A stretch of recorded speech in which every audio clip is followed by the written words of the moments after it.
কি হয়েছে? কোনো ঝামেলা আছে তাই না? না নেই।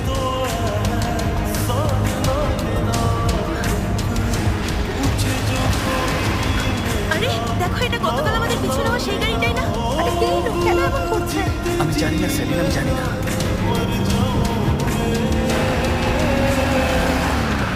কাছে চলে এসেছে, কিছু একটা করো। আরে আমি তো চেষ্টা করছি। আরে আমার ভয় লাগছে। তুমি ভয় পেও না, চিন্তার কোনো কারণ নেই, একদম ভয় পেও না।